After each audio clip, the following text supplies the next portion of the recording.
اللہ کے سوا کوئی پیغمبر، کوئی فرشتہ، کوئی بزرگ، کوئی بابا، شاہی کوئی نہیں۔ اللہ سے کیوں نہ محبت کریں جو اکیلا تھا اور اس نے اپنی خدائی صفات میں آپ کو بھی شامل کر لیا ہے۔ آپ کا دفاع کرتے ہیں اور سچے اولیاء کے بارے میں غلو کرتے ہیں، صحابہ اور اہل بیت کے بارے میں غلو کرتے ہیں اور انہیں آلموسٹ منی گاڈ بنا دیتے ہیں، تو یہ اللہ کی گستاخی کر رہے ہوتے ہیں چونکہ یہ سب خود اللہ کے گستاخ ہیں۔ ہاتھ زانوں پر رکھو، زانوں پر، جس کو ہم عربی میں پٹ کہتے ہیں۔ اوے جدو توحید بیان کریں گے تو نبیوں کی گستاخی تے آپ ہی ہو جائے گی، پھر تے کہاں گے کہ نبی کو کچھ پتا نہیں ہے جدو تک اللہ نہ دسے، کہ جب توحید بیان کریں گے پھر ظاہر ہے کہ گستاخی تو آٹومیٹکلی ہو جائے گی۔ جیوز اور کرسچنز ہمارے پیغمبر کو کیا سمجھتے ہیں؟ دجال مانتے ہیں۔ ہاں، یہ نہ کہیے گا کہ وہ مانتے نہیں ہیں، وہ کہتے ہیں دجال ہے۔ آج کے زمانے میں کچھ لوگ دین کو اپنی عقل کے ساتھ تولتے ہیں، اگر بات ان کی سمجھ میں آ جائے تو مان لیتے ہیں، ورنہ فوراً انکار کر دیتے ہیں۔ انہی بگڑے ہوئے قافلوں کا رہبر ایک شخص ہے جس کا نام ہے مرزا پلمبر۔ یہ وہ شخص ہے جو ہر روز دین میں نئے فتنے پیدا کرتا ہے۔ اور ایک بات اور سنو، یہ مرزا توحید کا ٹھیکیدار بنے پھرتا ہے لیکن توحید کو سمجھتا ہی نہیں۔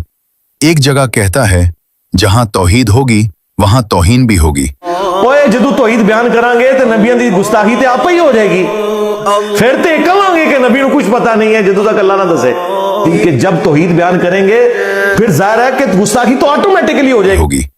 آئے لوگوں، یہ کون سی توحید ہے جو اللہ کے رسول صلی اللہ علیہ وسلم کی توہین کو بھی جائز بنا دے؟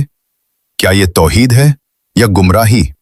پھر اہل سنت پر الزام لگاتا ہے کہ یہ لوگ اپنے اولیاء کا دفاع کرتے ہیں، ان کو چھوٹا خدا مانتے ہیں۔ جب یہ لوگ پیغمبروں کے بارے میں غلو کرتے ہیں، جھوٹے اولیاء کا دفاع کرتے ہیں اور سچے اولیاء کے بارے میں غلو کرتے ہیں، صحابہ اور اہل بیت کے بارے میں غلو کرتے ہیں اور انہیں آلموسٹ منی گاڈ بنا دیتے ہیں، تو یہ اللہ کی گستاخی کر رہے ہوتے ہیں چونکہ یہ سب خود اللہ کے گستاخ ہیں۔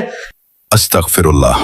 اہل سنت کے آداب کو شرک کہتا ہے، لیکن اپنی زبان سے کیا نکلتا ہے؟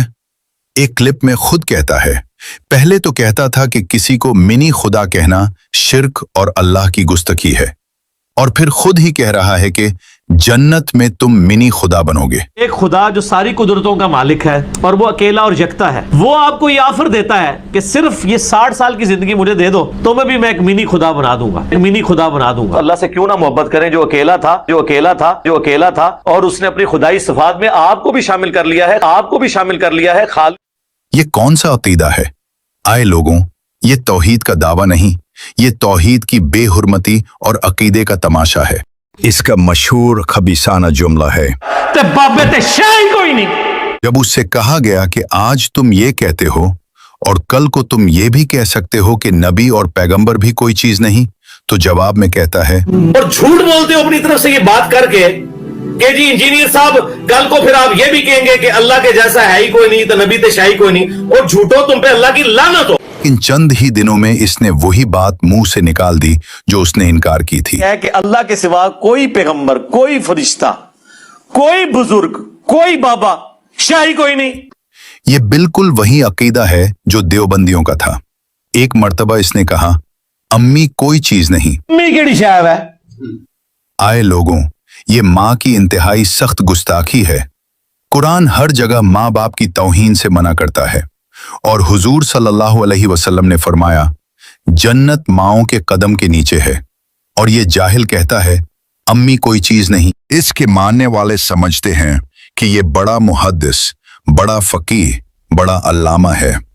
حقیقت یہ ہے کہ یہ جاہل مطلق ہے۔ ایک مرتبہ بیان کرتے ہوئے کہتا ہے، عربی میں ران کو پٹ کہتے ہیں۔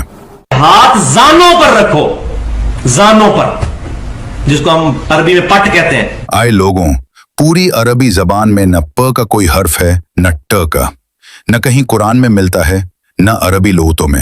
یہ جہالت کی انتہا ہے، اور اتنا بڑا جال ہے، پھر بھی اس کے اندھا مقلد فالوور اسے مجدد کا رتبہ دیتے پھرتے ہیں۔ اب مجدد ماننا چاہیے ان لوگوں کو۔ اس بارے میں جو ہمیں کمنٹس کر کے ضرور بتائیے گا کہ دور حاضر کے مجدد انجینئر محمد علی مرزا ہیں یا نہیں۔